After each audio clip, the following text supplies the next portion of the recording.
Do you want to be strong not just at the gym, but in life? The kind of strength that stays calm in chaos, that doesn't break under pressure, that chooses action over excuses? That kind of strength isn't random, it's built. And it's built one simple habit at a time. In this video, I'm going to share 5 daily habits inspired by Stoic philosophy that can completely reshape how you face the world.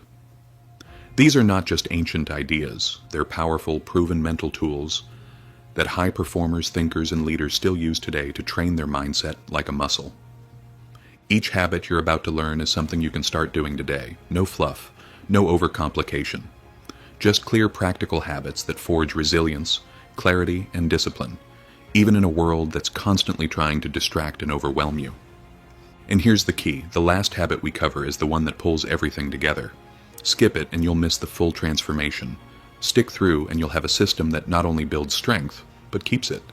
So if you're ready to stop reacting to life and start mastering it, let's jump into the first habit. This one starts before the world even wakes up. Habit number 1. Rise early with purpose. There's a silent moment each morning that most people miss. It's that thin sliver of time between waking and deciding. And in that moment, you're already faced with a question. Do I stay comfortable, or do I rise with purpose? Marcus Aurelius, the Stoic emperor, faced the same battle we all do. He famously wrote, "At dawn, when you have trouble getting out of bed, tell yourself, I am rising to do the work of a human being." He wasn't talking about productivity for productivity's sake. He meant showing up with intention before the noise of the world begins. Rising early isn't about waking up at some magical hour like 4 a.m. It's about beating the part of you that clings to comfort. The Stoics understood that how you start your day is how you train your mind. If the first decision you make is to snooze your alarm, you're already choosing delay over discipline. But if the first thing you conquer is your resistance, then you've already started building strength before breakfast. And here's why this matters. The mind you wake up with is usually the mind you carry throughout the day. If you begin in a state of hesitation, scattered energy, or passivity, that tone follows you into your work, your decisions, and your interactions. But when you rise early with clarity and intention, you send a different signal to yourself. I lead this day. I don't just survive it. Let's get practical. What does rising with purpose actually look like? It doesn't mean checking your phone the second your eyes open. That's actually one of the fastest ways to lose the battle for your mind. Within seconds, you're absorbing someone else's priorities, stress, and agenda. Instead, when you wake up, start with stillness. Sit up, take a breath, and remind yourself of your purpose, your reason for getting up. That purpose could be working on your craft, training your body, building your business, or simply showing up as a better version of yourself than you were yesterday. From there, have a short, repeatable routine, something that grounds you. Maybe it's 5 minutes of journaling. Maybe it's a brisk walk outside. Maybe it's reviewing your goals or reading a passage from a Stoic text. What matters is that your morning isn't random. It's ritualized, it has structure, because structure builds discipline, and discipline builds strength. Let's look at a powerful real-world example. Jocko Willink. Jocko is a retired Navy SEAL, commander, author, and leadership consultant. He's known for his brutal discipline, and one of his most viral habits, posting a photo of his wristwatch every morning at 4:30 a.m., already up, already working. When asked why he does it, his answer is simple but profound. Discipline equals freedom. What he means is that the structure of an early morning gives him complete ownership over his time, energy, and priorities. When the world is still asleep, he's already in motion, reading, writing, training. No distractions, no excuses, just intention and momentum. Now, you might say, that's great for a Navy SEAL, but I'm not waking up at 4:30. And that's fine. This isn't about copying Jocko's schedule. It's about applying the Stoic principle behind it. Win the morning, and you gain a psychological edge over your day. Even waking just 30 minutes earlier than usual can change your entire trajectory. You gain quiet time, space to think clearly, to plan, to move your body, or simply to be present with yourself before the demands of the world kick in. And here's the truth. No one really likes getting out of a warm bed. That moment of resistance is universal, but it's not about liking it. It's about training your will to act despite that resistance. That's what builds mental strength. That's what separates a reactive life from a deliberate one. The Stoics would call this proheresis, your capacity for moral choice. Each time you get out of bed with purpose instead of comfort, you're strengthening that faculty. You're telling yourself, I act from reason, not impulse. I lead, I don't follow. And there's a hidden benefit to this habit that most people miss.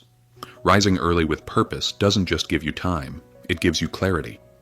Without a rush of notifications, without noise or traffic or pressure, you can actually hear yourself think. You can examine your goals, your values, your intentions, and in that clarity, you often find answers to problems that seemed overwhelming the night before. Over time, this habit compounds. You begin to notice that your thoughts are calmer, your responses are more measured. You're not rushing through life, you're moving with conviction. That's what Stoicism is really about, not suppressing emotions or pretending to be tough, but cultivating the strength to choose wisely, especially when it's uncomfortable. So tomorrow morning, don't let your first decision be a surrender. Let it be a statement. Wake up, not just early, but awake to your purpose. Move your body. Set your intention. Read something meaningful. Build yourself before the world even has a chance to knock you off course. And remember, the strongest people you know weren't born that way. They trained. They showed up for themselves every day. And it all began with the discipline to get out of bed and live on purpose. Now that we've conquered the first moment of the day, let's move to the second habit, one that will make you nearly impossible to shake, even when life throws its worst. Habit number 2, mentally rehearse adversity. Most people walk into their day unprepared for the chaos that awaits them. One unexpected email ruins their mood. A minor delay turns into a meltdown. Why? Because they didn't train their minds to expect resistance. The Stoics understood something most of us forget. Adversity isn't rare, it's routine. Life doesn't unfold perfectly just because we hope it will. In fact, the more important your mission, the more likely it is that obstacles will show up. That's why the Stoics made it a daily habit to mentally prepare for hardship. They called this practice premeditatio malorum, the premeditation of evils. Seneca said, he robs present ills of their power, who has perceived their coming beforehand. The idea was simple but incredibly powerful. If you expect life to test you, you're less likely to be shocked or overwhelmed when it does. Think about how athletes train. They don't just run sprints or lift weights. They run drills where the weather turns bad, where the opponent surprises them, where something goes wrong. The goal isn't to obsess over worst-case scenarios. It's to build a mind that's already familiar with pressure. So when the pressure comes, you respond instead of panic. The Stoics used this same principle but applied it to everyday life. They didn't wait for things to go wrong before learning how to handle them. They played out the possibilities in advance. Not in a fearful negative way, but in a calm, strategic way. Marcus Aurelius would begin his morning reminding himself that he would likely face selfishness, rudeness, ingratitude, and setbacks, not because he was pessimistic, but because he wanted to remain steady when those things happened. If he already saw them coming, he wouldn't be offended, surprised, or thrown off course. He'd stay anchored. Modern science backs this up. Studies show that people who visualize potential problems and calmly rehearse their response are more resilient under stress. They don't crumble, they adjust. Take a moment to imagine how your own day could shift if you practice this. Before heading into your morning, you pause. You ask yourself, what's most likely to go wrong today? Maybe the project hits a delay. Maybe traffic makes you late. Maybe someone criticizes your idea. You don't obsess over it. You just accept the possibility and prepare a response.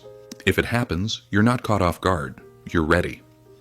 Now, this habit might sound like it would make you anxious, but the truth is it does the opposite. Anxiety lives in the unknown. But when you've already mentally visited a difficult situation and calmly walked yourself through it, it no longer has the same hold over you. You're not fearing it. You've rehearsed it. Let's look at a real-world example. Olympic swimmer Michael Phelps is widely regarded as one of the greatest athletes of all time. But few people know that part of his training involved adversity rehearsal. His coach Bob Bowman would sometimes step on Phelps's goggles before a race. Why? To simulate the possibility of a malfunction, fogged lenses, water in the eyes, anything that might go wrong in competition. Phelps didn't just train for perfect conditions, he trained for chaos. In the 2008 Beijing Olympics, during the 200-meter butterfly final, his goggles actually did fill with water mid-race. But he didn't panic. He didn't lose control. He kept swimming, blind, counting his strokes, just like he had practiced 100 times before. He not only won the race, he set a world record. That's the power of rehearsing adversity. Most people think composure under pressure is a gift. It's not. It's a habit, a trained response. And Stoicism teaches you to build that training into your everyday life. So the next time you wake up and know there's a tough meeting ahead, don't just walk into it hoping for the best. Take a quiet moment to anticipate the challenges. Maybe the client will be difficult. Maybe your pitch won't go as planned. But instead of getting rattled by that thought, ask yourself, if it happens, how will I respond? What would a calm, wise version of me do? That simple visualization sharpens your mental reflexes. It gives you a plan, and the more you do it, the better you get. You'll start noticing that people around you lose their cool while you stay steady. You'll hear someone complain, and instead of joining them, you'll already be 2 steps ahead looking for solutions. This isn't about being cold or emotionless. It's about being composed and prepared. Life doesn't get easier, but you get stronger. Imagine walking into each day already having faced the worst in your mind, and already knowing that you can handle it. That's not fear. That's confidence. That's what Stoicism gives you when you practice this habit consistently. It's not about predicting the future. It's about strengthening your response to it. And over time, that ability becomes a superpower. People will wonder how you stay so calm in pressure. But you'll know. You've already been here before, in your mind. By rehearsing adversity each morning, you take back control. You don't wait to be tested. You prepare to pass the test in advance. You strip hardship of its sting and build the kind of strength that doesn't shout but quietly endures. Now that your mind is ready to face the unexpected, let's move on to the third habit. One that anchors your power in the only place where it truly exists. Your own choices. Habit number 3. Focus only on what you can control. Imagine gripping a steering wheel that is not connected to the tires. You twist and turn with mounting frustration, yet the car drifts wherever the wind pushes it. That is what most of us do each day when we waste energy on events, opinions, or people that lie outside our personal reach. We strain, complain, and tighten our grip, but the road remains unmoved and our strength leaks away drop by drop. The Stoics drew a bright line to end that struggle. Epictetus, who spent part of his life enslaved and lame, summarized it in a single idea.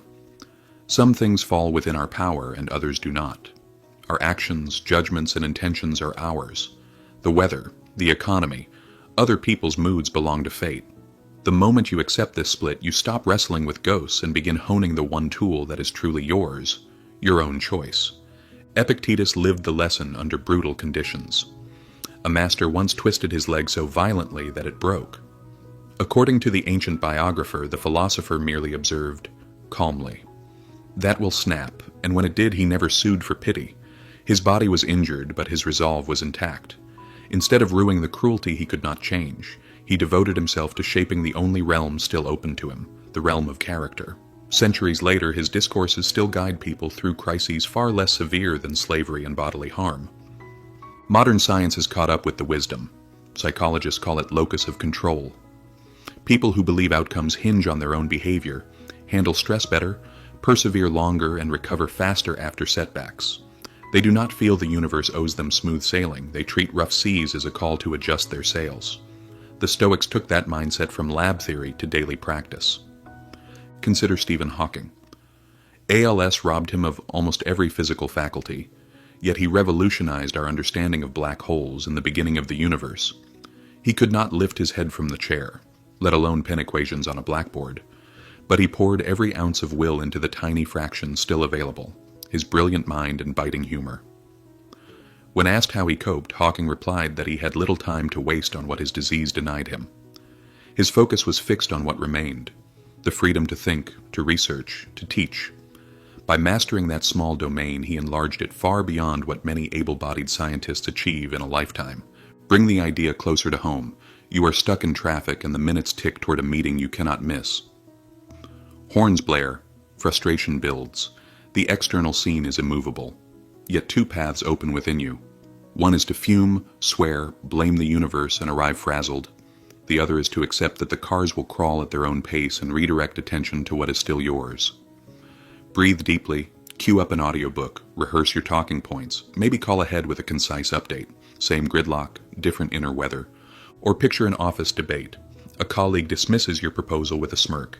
You cannot rewrite her attitude, at least not instantly. You can, however, control your posture, tone, and the clarity of your facts. You can ask curious questions rather than lash out. By choosing deliberate response over reflexive outrage, you turn what seemed like a power struggle into a stage where your composure steals the spotlight. This habit is not passive resignation, it is strategic allocation of effort. Energy is finite. Every watt you pour into storms beyond your reach is a watt you cannot invest in skill, health, service, or creativity. The Stoic asks at each twist of events, where is my lever? If no lever exists, the emotion is released rather than rehearsed. If a lever exists, it is pulled with full conviction. One practical way to live the principle is to translate worries into actions. Suppose you fear an economic downturn. You cannot command global markets, yet you can build an emergency fund, sharpen your skills, and limit debt. Anxiety becomes agency.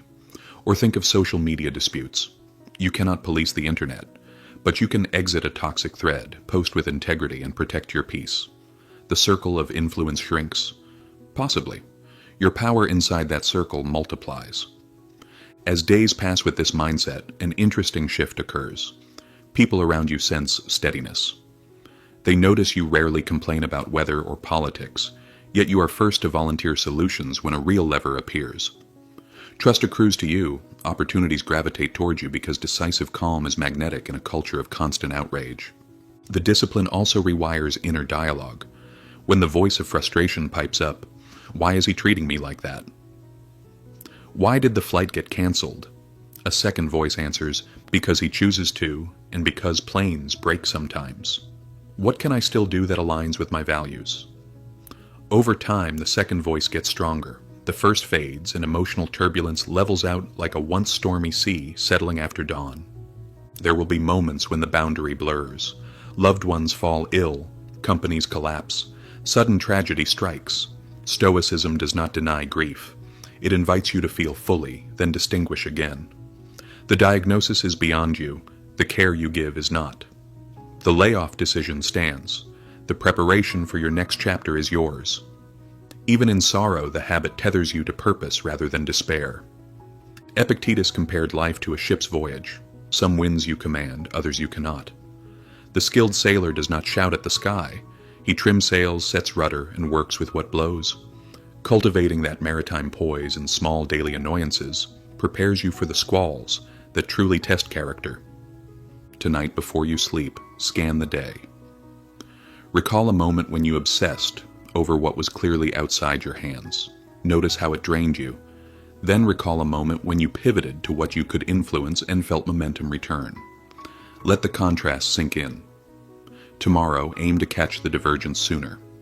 Catch it at the thought, redirect, and watch your strength consolidate like light through a magnifying glass.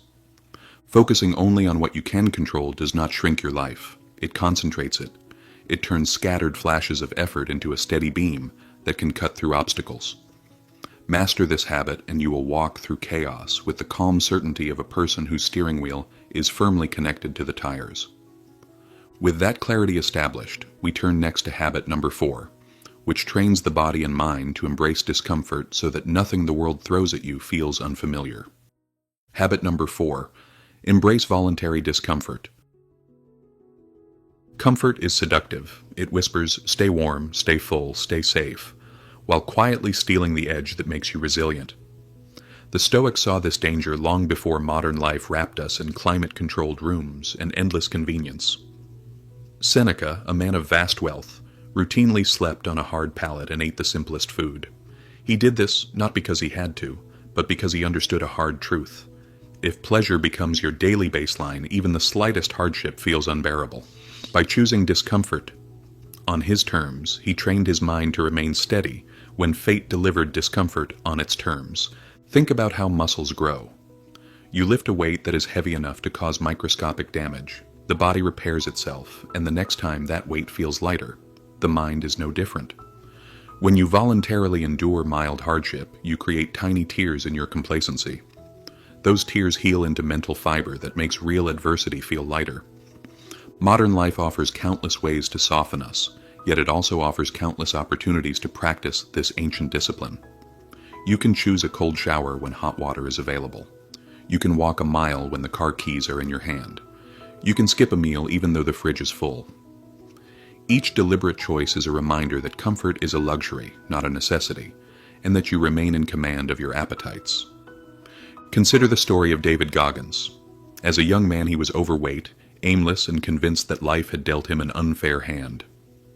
One evening, exhausted and demoralized after spraying cockroaches in a restaurant for minimum wage, he saw an advertisement for Navy SEAL training. The image of determined, battle-tested warriors ignited something in him. He realized that his soft, comfortable habits were the bars of his own cage. Goggins began forcing himself into voluntary hardship. He woke up at dawn to run even when his legs ached. He studied late into the night to pass the military entrance exam even when his eyes burned. Day after day, he did something that hurt, something his old self would have avoided. The transformation was brutal, but real. That overweight exterminator became a SEAL, an ultra-marathon champion and a symbol of indomitable will. When reporters ask how he endures races that break other runners, he smiles and says, "I am at home in the suffering." He does not seek pain for spectacle. He seeks it because it is a forge that removes weakness and exposes true capacity. The key is intention. Stoics did not embrace discomfort to show off, but to rehearse life's unpredictability. When Marcus Aurelius marched with his legions, he slept under the same rough tents they did, ate the same rations, felt the same cold that crept into every soldier's bones. By sharing the hardship voluntarily, he strengthened both his character and the loyalty of his men. If an emperor could shoulder the elements without complaint, who dared to whine? Voluntary discomfort also resets gratitude. Sleep one night on the floor and your mattress feels luxurious the next evening. Fast for a single day and plain bread tastes like a feast. Gratitude born of contrast is far more potent than gratitude read from a motivational poster. It is tangible, visceral, and humbling. When you know you can thrive without the extras, you stop fearing their loss. That is real freedom, the kind Epictetus prized more than any physical possession. A common objection is that modern responsibilities leave no time for ascetic exercises, yet the practice does not require dramatic gestures. It can be woven into routines you already perform. Choose stairs instead of the elevator. Leave your phone at home during a walk and let the itch of boredom teach patience. Finish your shower with 30 seconds of cold water and focus on steady breathing while the chill bites. Small choices, large dividends. Your nervous system learns that discomfort is temporary and survivable. Your mind learns that you, not your impulses, are in charge. There is also a social dimension. When friends see you walk through rain without grumbling, refuse dessert without theatrics, or hold calm silence in an awkward pause, they sense strength. In a culture addicted to instant relief, the person who can sit with a little hunger, a little cold, or a little boredom radiates rare authority. This influence is not about dominance, but about example. It invites others to test their own limits and discover similar resilience.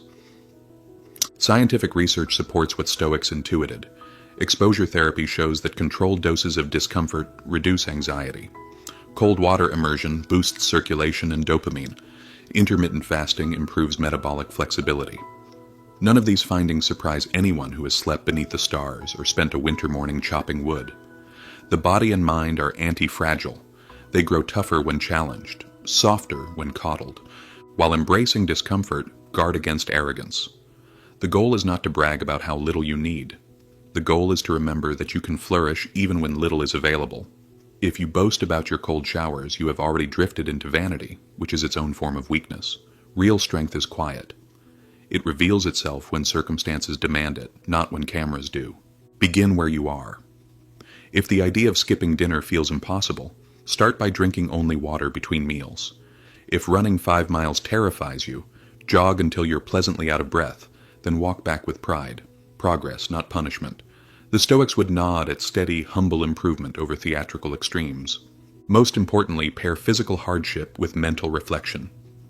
Seneca would ask himself during his austere days, "Is this what I feared?" Often he discovered the hardship was milder than imagination had painted it. The realization shrank future fears to manageable size. You can perform the same audit. After your cold shower or brisk walk through winter air, Pause and notice that you are still alive, still functioning, perhaps even more alert than before. Let that evidence rewrite the story your mind tells about discomfort. Soon, a pattern emerges. A delayed flight is less irritating because you have practiced waiting. A critical email stings less because you have practiced sitting with unease. When bigger storms arrive, and they will, you are not caught unprepared. You stand in the wind and remember the mornings you chose the cold water, the miles, the silence. Your brain files these memories under one headline. I have done hard things on purpose, therefore I can do hard things that arrive uninvited. This is why voluntary discomfort is indispensable to strength. It is a rehearsal, a gratitude engine, a confidence builder, and a shield against fear all in one. Embrace it, and you cultivate a self that remains steady, whether fortune smiles or frowns.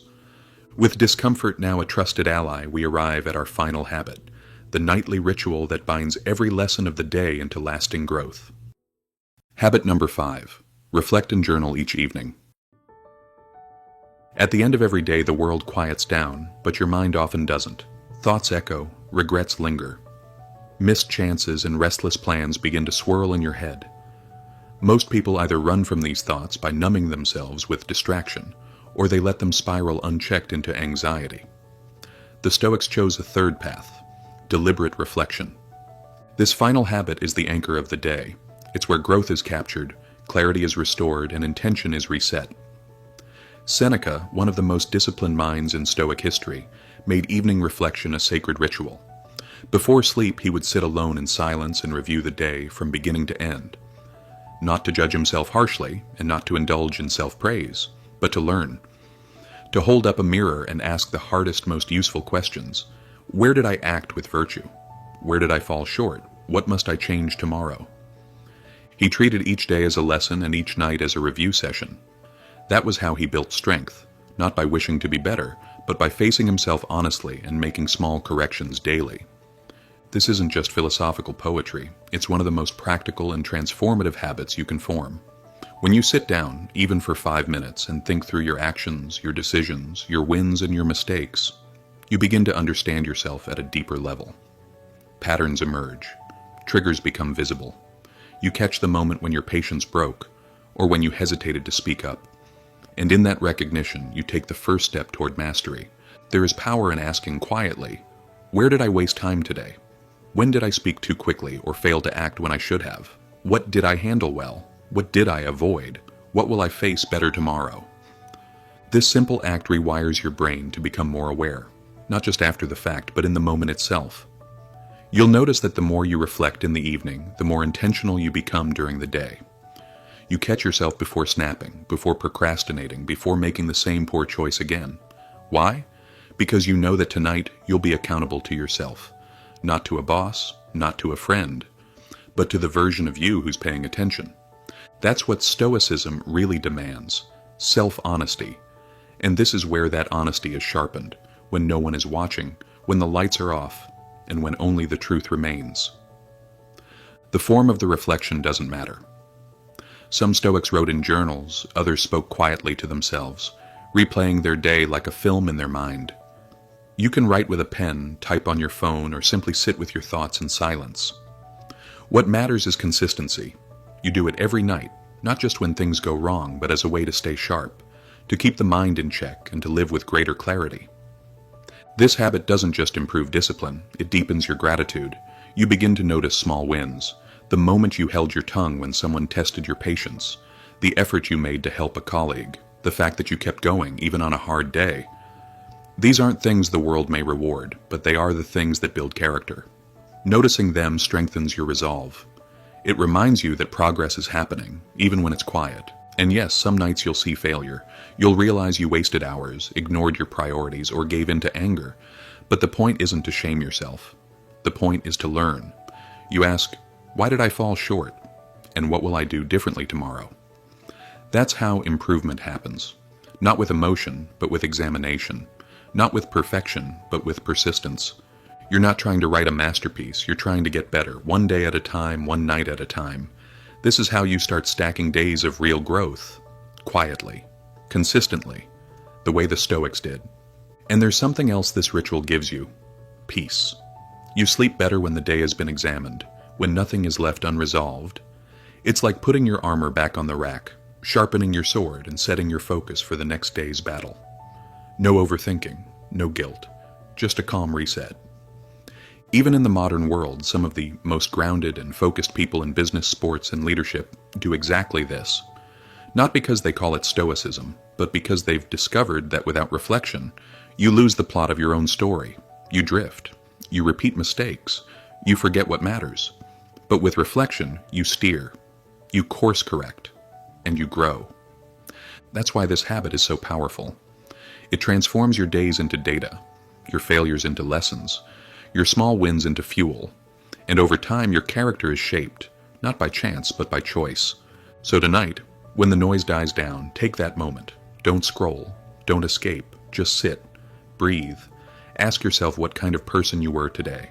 Ask yourself what kind of person you want to be tomorrow. And then commit, quietly, firmly, to move one step closer.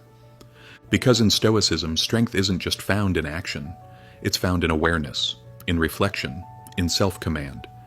And when you build that habit into your nights, you don't just go to bed, you close the day with intention. And that's how strong people are made. Strength doesn't come from a single heroic act. It's not built in a moment of glory or a burst of motivation.